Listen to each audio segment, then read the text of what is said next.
নমস্কাৰ। শৃংখল চলিহাৰ বিৰুদ্ধে গৰজি উঠিছে এবাৰ মুছলমান। উজনি অসমখন শৃংখল চলিহাৰ পৈতৃক সম্পত্তি নহয়। হিন্দুৰ সমানেই অসমত অধিকাৰ আছে মুছলমানৰ।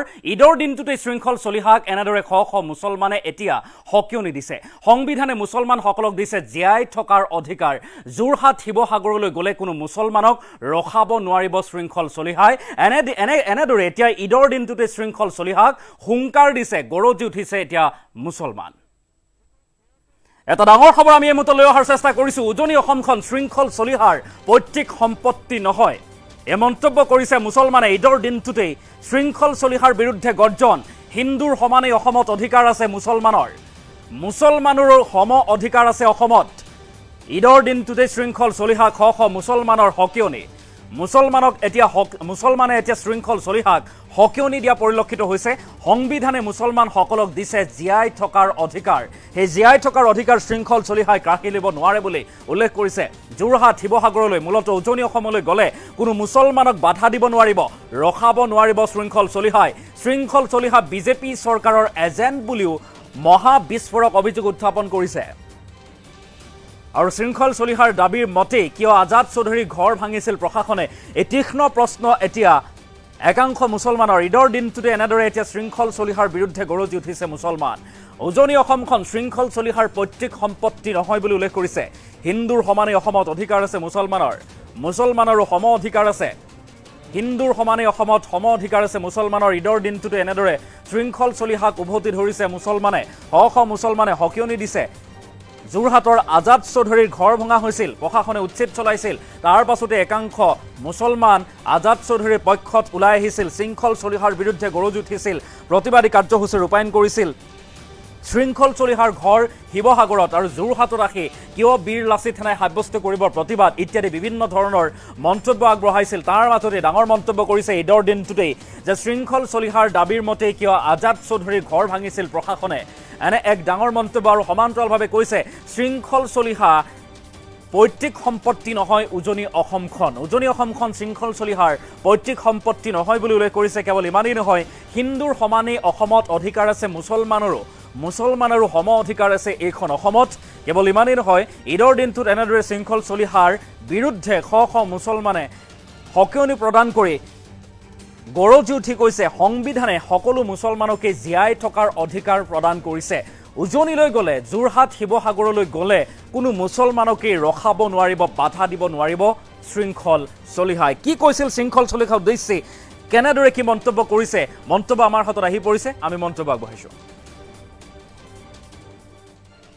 বিগত দিনত চৰকাৰে যিটো বিশেষকৈ মুছলমানৰ ওপৰত, সংখ্যালঘু মুছলমানৰ ওপৰত যেনেদৰে বিভিন্ন প্ৰকাৰে অত্যাচাৰ আৰম্ভ কৰিছে, আৰু বিশেষকৈ এইকেইদিনমান ভিতৰত যিটো অবৈধ বাংলাদেশী নামত আপোনাৰ প্ৰকৃত ভাৰতীয় নাগৰিকৰ ওপৰত যিটো হাৰাশাস্তি প্ৰদান কৰি আহিছে, এইটো কোনোপধ্যে সহ্য কৰা নহ'ব।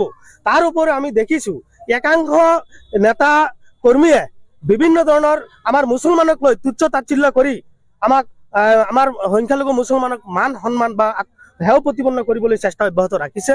আমি চৰকাৰৰ নিৰ্যাতন, চৰকাৰৰ বিভিন্ন পক্ষৰ যিটো মুছলমানৰ ওপৰত নিৰ্যাতন, এই নিৰ্যাতন বন্ধ হ'ব লাগিব। আজি কেইবাটাও দাবীত আমি ইতিমধ্যে কলাবেজ পৰিধান কৰি প্ৰতিবাদ সাব্যস্ত কৰিব বিচাৰিছোঁ।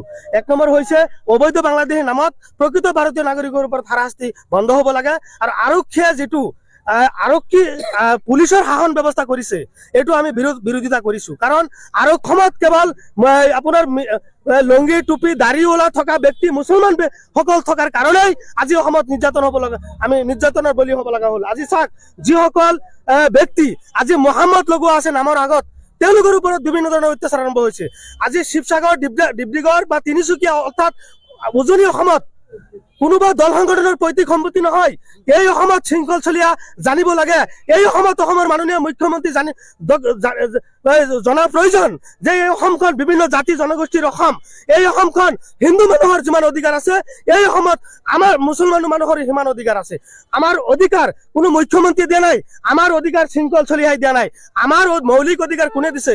ভাৰতৰ সংবিধানে, এটা সকিয়া সংবিধান আছে। এই সংবিধানে আমাৰ মুছলমান মানুহখিনিৰ সুৰক্ষা আৰু আমাৰ অধিকাৰ দিছে। আজি সেই সংবিধানৰ ভিত্তিত আমি অসমত জীয়াই আছো, আমি অসমত বসবাস কৰি আছো।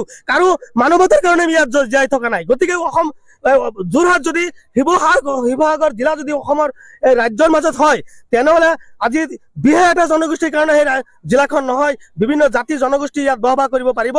শৃংখল চলিয়াক আজিৰ এই কাৰ্যসূচীৰ জৰিয়তে আমি সকীয়াই দিব বিচাৰিছো। শিৱসাগৰ আৰু যোৰহাট কেৱল বিশেষ এটা জনগোষ্ঠীৰ কাৰণে নহয়, বিভিন্ন জাতি জনগোষ্ঠীয়ে বসবাস কৰা এটা এই ৰাজ্য। ইয়াত শংকৰ ৰাজনৰ ৰাজ্য। ইয়াত বিভিন্ন জাতি জনগোষ্ঠী শান্তিত থাকিবলৈ আমি থাকি আহিছো, অনাগত দিনত আমি থাকিম।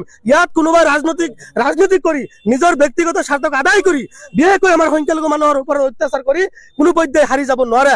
আমি গণতান্ত্ৰিকভাৱে অহা 11 তাৰিখে গুৱাহাটী চচলত এক বিশাল প্ৰতিবাদী সাব্যস্ত কৰিছো। তাৰ উপৰিও চৰকাৰে যদি আমাৰ ভাষাবিলাক বুজি নাপায়, গণতান্ত্ৰিক ভাষা যদি বুজি নাপায়, নিশ্চয় হাজাৰ হাজাৰ জনগণ ৰাজপথত ওলাই আহি জংগী আন্দোলন কৰিবলৈ আমি বাধ্য হ'ম। প্ৰয়োজন সাপেক্ষে দিল্লী যন্তৰ মন্তৰ আমি মানে ভয়ংকৰ আন্দোলন কৰিবলৈ আমি বাধ্য হ'ম। কাৰণ আমাৰ মৌলিক অধিকাৰ আমি গণতান্ত্ৰিকভাৱে আন্দোলন কৰি আমি বাহল ৰাখিব লাগিব। অন্যথাই মুখ্যমন্ত্ৰী দয়াত আমি নাথাকো।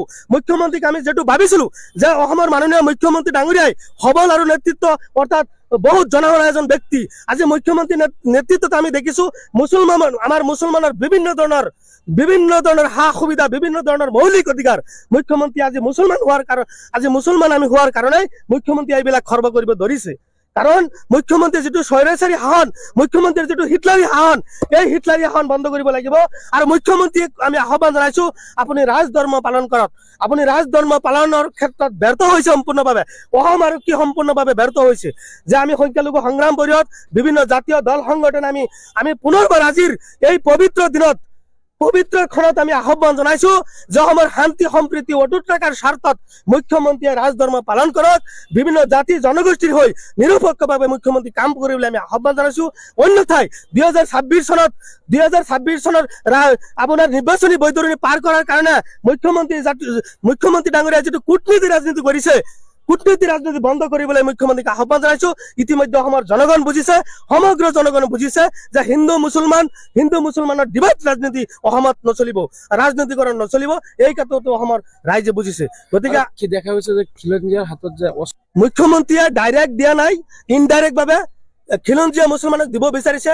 আমাৰ এটা সন্দেহ প্ৰকাশ হৈছে, এই লাইচেন্স কেৱল বজৰং দল আৰু RSSৰ কাৰণে, RSS আৰু বজৰং দলৰ কাৰণে সুৰক্ষিত কৰিবৰ কাৰণে এই লাইচেন্স দিবলৈ মুখ্যমন্ত্ৰীয়ে প্ৰস্তুত লৈছে। কিন্তু সঁচা অৰ্থত ক'বলৈ গ'লে অসমৰ কোনো এজন খিলঞ্জীয়া মুছলমান বা কোনো এজন জনসাধাৰণে আপোনাৰ এই মৰাণস্তৰ লাইচেন্স বিচৰা নাই।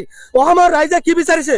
অসমৰ ৰাইজে বিচাৰিছে উন্নত, অসমৰ ৰাইজে বিচাৰিছে বিকল্প, অসমৰ ৰাইজে বিচাৰিছে সংস্থাপন, অসমৰ ৰাইজে কলম বিচাৰে, অসমৰ ৰাইজে বন্দুক হাতত ল'ব নিবিচাৰে। এইটো মনত ৰাখক। সেই সময়তো দেখা গৈছে শৃংখল চলিহাই আমচৰ কথা কৈছে। শৃংখল চলিহা সম্পূৰ্ণভাৱে বিজেপি চৰকাৰৰ হৈ কাম কৰি আছে। শৃংখল চলিহা মুখ্যমন্ত্ৰীৰ এজেণ্ট হয়।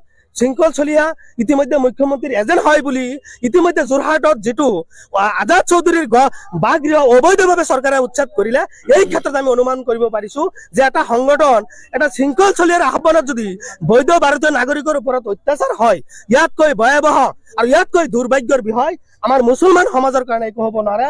অসমৰ মুখ্যমন্ত্ৰী ডাঙৰীয়াক সেইকাৰণে আমি আহ্বান জনাইছো, আপুনি ৰাজধৰ্ম পালন কৰক, বিভিন্ন জাতি জনগোষ্ঠীৰ হৈ কাম কৰক, নিশ্চয় ভৱিষ্যত আপোনাৰ ভাল।